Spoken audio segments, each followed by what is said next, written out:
OMG, Kimi, tila lalong magiging mabango sa mga producers after ng breakup kay Sian.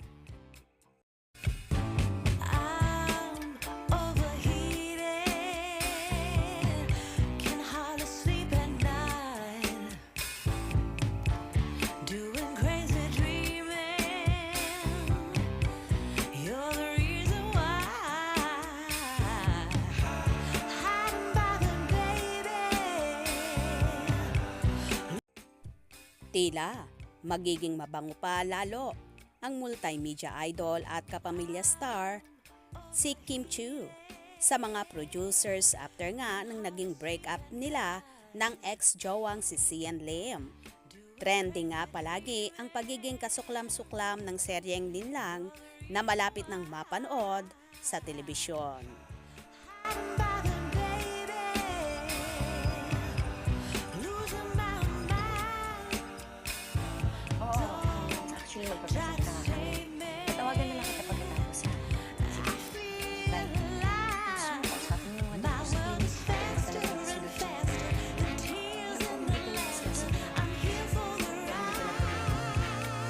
Mahalaga kasi. Wala. Hindi ba kung gusto mo pagbintangan? Hindi ang matatakpanan sa lahat na pagkukulang sa akin. Wala kang respeto sa akin bilang babae. Maligay mo na lang ako.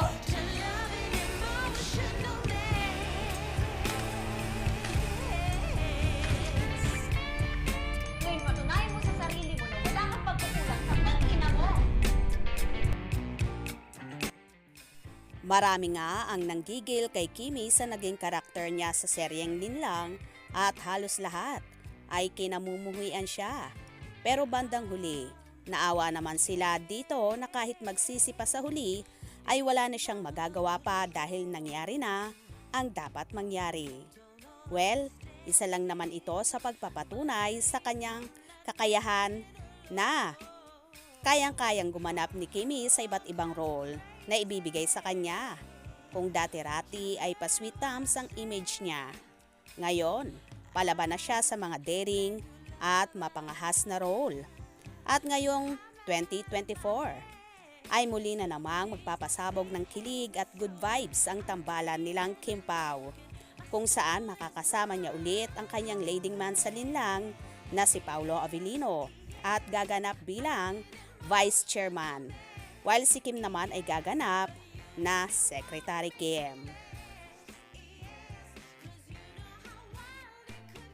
Ito ay ang hit K-drama series at Pinoy adaptation ang What's Wrong with Secretary Kim na malapit na ring umere. Kaya masusubukan na naman ang Kim Pao kung anong chemistry naman ang maiibigay nila sa mga manonood sa bagong seryeng ito.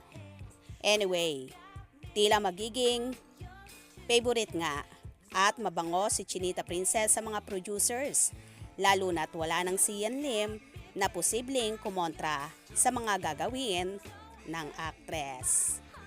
Congratulations in advance kina Kim at Paulo at sa buong cast at production ng What's Wrong with Secretary Kim.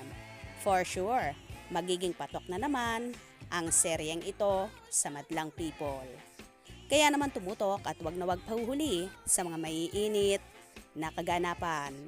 Anong inyong magiging reaction sa bidyong ito? Comment below.